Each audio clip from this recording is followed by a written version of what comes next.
हरि बोल।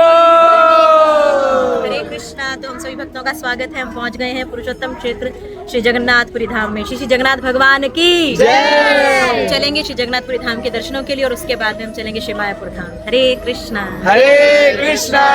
हरि बोल। बहुत ही ज्यादा पावन अवसर पर आए हम पुरुषोत्तम क्षेत्र जगन्नाथपुरी धाम।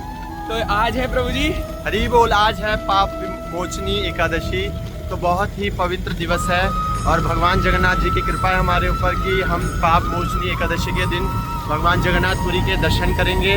तो आप सब हमारे साथ चलिए और ऐसे ही बने रहिए और जहाँ जहाँ हम जाएंगे तो आप हमारे साथ दर्शन करेंगे। हरि बोल। हरि बोल। तो लगभग 2 दिन ट्रेन का सफर कर हम पहुंच जाते हैं श्री जगन्नाथपुरी धाम। श्री जगन्नाथपुरी धाम की जय। हरि बोल। तो यहाँ पर वो बस भी आ चुकी है जो हमें हमारे स्थान तक लेकर जाएगी। तो आप देख सकते हैं कितने ज्यादा क्यूट जगन्नाथ बलदेव सुभद्रा महारानी है इस बस के अंदर और हम टेम्पल के पास ही पहुंच रहे हैं। तो ये है वो स्थान जहाँ पर हम रुकेंगे। यही वो जगह है जहाँ पर श्रीला भक्ति सिद्धांत सरस्वती ठाकुर महाराज जी का जन्म हुआ था। हरि बोल। हरि बोल। तो हम जिस मठ में रुके हुए हैं यहाँ से सीधा टेम्पल के दर्शन होते हैं। आइए आपको करवा दें। तो ये आप चक्र के दर्शन कर सकते हैं और कहते हैं जिसने चक्र के दर्शन कर लिए उसे जगन्नाथ जी के दर्शन प्राप्त करने का फल मिलता है। हरि बोल।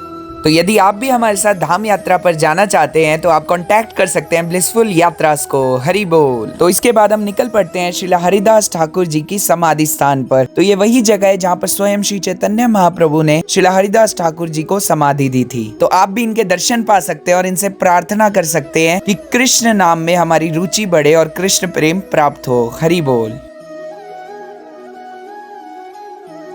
तो श्रीला हरिदास ठाकुर जी के देह छोड़ने के पश्चात चैतन्य महाप्रभु रोज समुद्र में स्नान करते थे और श्रीला हरिदास ठाकुर जी की समाधि के लिए प्रसाद भी लाते थे। तो उस समय हर रोज वे समाधि के पास हरे कृष्ण महामंत्र का जप किया करते थे। इसीलिए आप देखेंगे कि तीनों विग्रह बैठी हुई मुद्रा में है और जप कर रहे हैं। हरि बोल।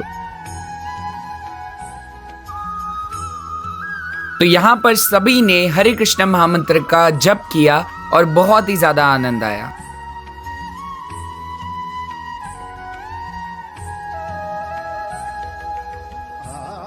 श्रीला हरिदास ठाकुर जी की समाधि के बिल्कुल पास है इस्कॉन पुरी टेम्पल जो कि बहुत ही ज्यादा सुंदर है। तो यहाँ पर आपको श्रील प्रभुपाद के विग्रह के साथ साथ श्रीला भक्ति विनोद ठाकुर जी के भी विग्रह देखने को मिलेंगे। हरि बोल।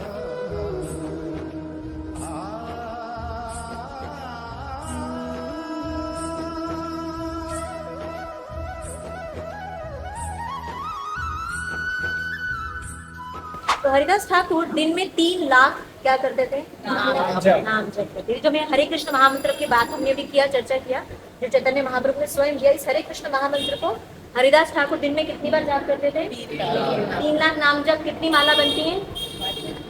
कितनी माला बनती है? हाँ, 192 माला। और हमें कितना निर्देश है प्रतिदिन माला करने का? 16। बस वो भी हम टूट हार के कर ही लेते हैं। तो हमें प्रयास करना चाहिए वो 16 माला के अंदर भी हमारे अंदर उत्साह होना चाहिए यदि हम कृष्ण को प्राप्त करना चाहते हैं। तो इसलिए जब आप इस समाधि पर गए थे या जब भजन कुटीर में जाएंगे इनके भजन स्थली पे, वहां पर आप हरिदास ठाकुर से याचना कीजिए। आप तो 192 माला करते थे कृष्ण को पुकारते हुए, हमारे जो 16 माला में भी जो अपराध अनर्थ होते हैं उन्हें कृपया दूर कीजिए, ताकि हमारे गुरु के द्वारा जो हमें निर्देश प्राप्त हुआ है केवल 16 माला करने का, उसको तो हम कम से कम अच्छे से करके भगवत धाम के लिए अपने जो आगे का रास्ता है उसको सफल बना सकते हैं। We must pray to these acharyas. तो चैतन्य महाप्रभु के अनुगत में रहकर स्वयं हरिदास ठाकुर जी के 3 लाख नाम जप प्रत्येक दिन। इसमें कितने घंटे लगते थे?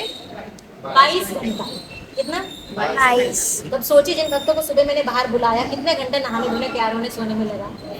तो ये जो है भक्ति में हमें सीखना है कि हमें शारीरिक स्तर से ऊपर उठना है।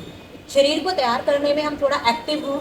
श्रीला प्रभुपाद, अगर आपने प्रभुपाद लीलामृत पढ़ी होगी उनके जीवन का, आपको पता चलेगा कि श्रीला प्रभुपाद अपना कितना समय जो था पुस्तकों को लिखने में, उनको ट्रांसलेट करने में लगाते थे, कितना प्रचार में, कितना मीटिंग्स करने में। प्रभुपाद के पास क्या समय रहता? तो उसी प्रकार से श्रीला भक्ति विनोद ठाकुर जो प्रभुपाद के संग में बैठे हैं, ये कौन थे? मैजिस्ट्रेट थे। लोगों से भी मीटिंग करते थे और इवन कि ब्रिटिश सरकार के समय पे मैजिस्ट्रेट थे, भारत सरकार के समय पे नहीं, जब ब्रिटिश सरकार थी। और स्पेशली इनके लिए ब्रिटिश सरकार ने जब ये वापस मायापुर चले गए थे, मायापुर में हम जाएंगे, जिस दिन हम मायापुर स्वाना गोदरुम द्वीप जाएंगे, इनका घर दिखाएंगे। इनके घर के बाहर ही लाइन की उन्होंने स्पेशली रेल लाइन बिछाई थी कि आपको यहाँ तक आने के लिए, पुरी तक आने के लिए अलग से रेलगाड़ी करने की आवश्यकता नहीं, आपके लिए स्पेशल रेल लाइन भी बिछाई, रेलगाड़ी भी चलाई ब्रिटिश सरकार ने इन भक्तियों ने उठाकर। भक्ति के साथ साथ में ऐसे ही बहुत ही कार्यकलापों में भगवान के जो भक्त है वो पीछे हटते थे, नहीं, हर जगह में वो नंबर 1। तो श्री हरिदास ठाकुर जो कि 3 लाख नाम जब रोज करते थे, वो जब उन्होंने शरीर त्याग किया, देह त्याग किया, तो स्वयं श्री चैतन्य महाप्रभु ने उनके शरीर को उठाकर, हम सब जानते हैं जब किसी की मृत्यु होती है तो क्या अवस्था को माना जाता है, अशुद्धि, सूतक लग गया जी, बॉडी को हाथ नहीं लगाना है जी, ये धारणा रहती है हम सबकी। लेकिन जो भगवान के भक्त इतना नाम उच्चारण करते हैं, उनका देह क्या हो जाता है, शुद्ध, एकदम शुद्ध।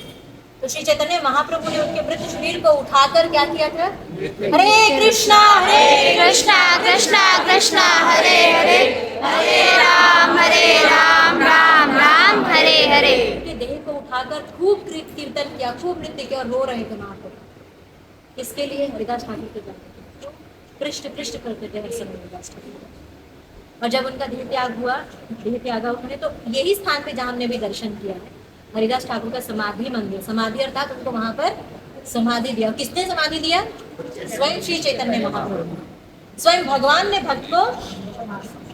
बहुत ही महत्वपूर्ण स्थान है जहाँ पर हम जाकर आए, वहाँ बता नहीं पा रहे थे क्योंकि वहाँ कीर्तन चल रहा था।